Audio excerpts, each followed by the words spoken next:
Good evening and welcome back to SFR, another preseason race here, and we are here at the USA Grand Prix in Texas. My name is Indigo, and I'll be taking you through tonight's race. It is 18-minute qualifying session, and I think a 28-lap race ahead of us, and we'll see what has in store for us tonight then. A few people mixed up in the order there. We've got the mixture of Division 1, Division 2 and Division 3 drivers there. So we've got a mixed up grid tonight, and we'll see what will happen around here in the pre-season test. It was a pretty decent race yesterday, and we saw the lap time of a 131.4 set by MDJ. It was a 131.0 from Nordis in the first practice session, as the Mercedes driver did a fantastic job, and we'll see what happens here tonight then in this pre-season race.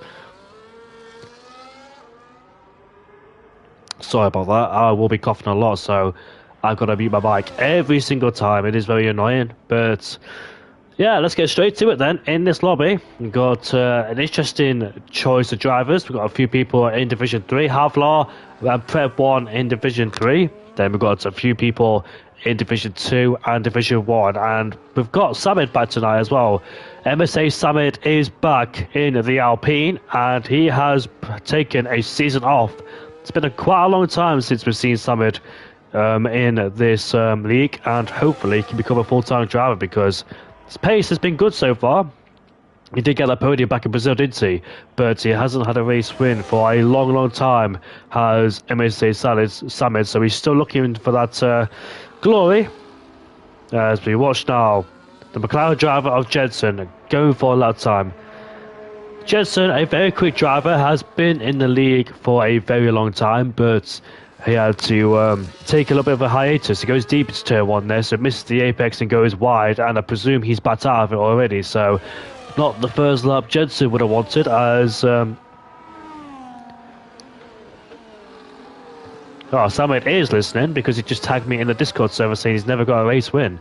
Well, I don't want to say that, Samit, because I haven't gone through the previous history throughout the whole of your SFR career, so I was just wondering if you did get a win or not in the previous seasons, but season 14 and 15 and 13, I know you definitely did get a win. So you've had a few podiums. You had one podium in the Brazilian Grand Prix. I remember that race as well. What a race that was. But he's back as the Scotsman, and hopefully he can show us what he could do. And I know he's got some pace in his hands, but in terms of overall consistency is maybe what he's lacking. As we see Langfall then, another driver that's been very interesting. I know me and Owen Mansell called him Nico. And we know that Langfall, he's also a driver that's got some consistent form, but he just haven't got the pace to try and catch up or compete with the others. I know he's had regular top 10 finishes with his teammates, as Langfall goes quickest with a 31.6, and that's the first lap on the board for them to beat. I presume they'll be beaten quite easily considering what we've seen in yesterday's session. And I am very ill as well, so if you do hear me go silent at any point, if you do hear my voice go, or me sniffling, just be patient or just be aware, because I just feel so under the weather so far. So I'm surprised I'm doing this because I'm coughing every single time. Rise of Star, a very good contender as well in season 16, a very high contender. I don't think Rise of Star won a race yet, has he? He hasn't won a race so far last season. He's had 2 podiums, and he's definitely shown us some promising and potential pace, but he hasn't reached top step just short, hasn't rose to the top, has Rising Star. Hazara is out there, interestingly. He didn't go out there yesterday in last night's race, but he's out there so far, and we'll see what the Norwegian driver could do as he makes his way towards the final corner. I presume this is going to be a mega lap time as he makes his way towards the checkered flag, and wow, a 30.7, speechless. 9/10 quicker than Langfall in P2. The V car goes into 3rd place, the Division 3 driver, and we'll see if he gets promoted or stays where he is. The V car, he finished in P4, 3 wins and 9 podiums, had a very close championship fight with his own teammate Mr. Wiggles and Doran. 2nd down to 4th in Division 3 was super close, very tight indeed, very close margins, as it was Propelli, the one who won. Not to get confused by Prep 1. Prep 1, who had a difficult last season, did the Sauber driver, so we're hoping to see if he's got the pace to try and compete up there as he makes his way towards the line now. It's P5. Beremy goes up into third place with a 31.6.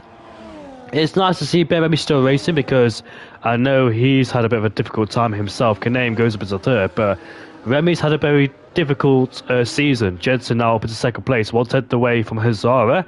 Two esports drivers, of course, Yazoo, Jensen, and ETA Hazara. Do you know what I find funny? Both Red Bulls giving each other a snitch streak, but it is a pre-season race, so not to be taken seriously. But we've seen these two work in harmony together over the past couple of seasons, ever since they teamed up in Baku 2 seasons ago. Beremy was in the Ferrari, but he went over to the Red Bull. In fact, he was in the Aston Martin after season 14, and he teamed up with Harry Kane midway through.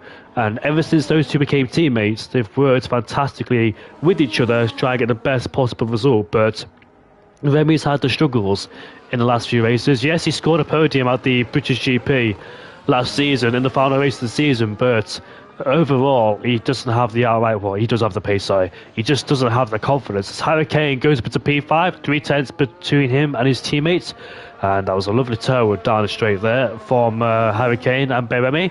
So there's your initial lap times. So 17 drivers are in this session. Every single one of them have been told not to retire because this is very important, this pace test. My nose is blocked, so apologies about my nose, my voice being funny. But OWL Jalkin, who's only won one race so far in his SFR career, that was back in Qatar, season 15, when he took a fantastic victory on old dying tyres, which came so close to punchy territory. Did an amazing job to keep the life of the tyres and keep it pointed in the right directions as he bails off into the pit lane then. Langfell's going to go for the lap time. Langfell's best result, I think, was at P5 in Las Vegas. He's had a few top 5 finishes, has Langfell. He did finish 5th in the Constructors, or Drivers' Championship, sorry, despite having no wins or no podiums.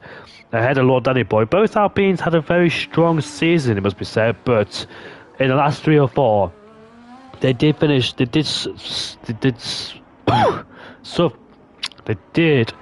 struggle to... You know what? I think I might have to call it an end because I can't do this. I'm very sorry about this, guys. I'm going to have to end the stream. I am not well. I can barely talk. My throat is very sore. I've got a blocked nose and a bad cough. So I'm very sorry, guys, to disappoint you all. I'm going to have to go. I'll see you all later. Hopefully I recover when the season starts because this is just terrible right now what I'm going through. So I'll see you all later. Have a good night and good luck to the boys in the pace test. By the way, somebody spotted the final corner. I think that was Propelli. Let's have a look. No, it wasn't Propelli. It was somebody else. There's your Season 3 championship champion. But it was Havelock who spawned in the final corner. But, yep, I'll be gone now.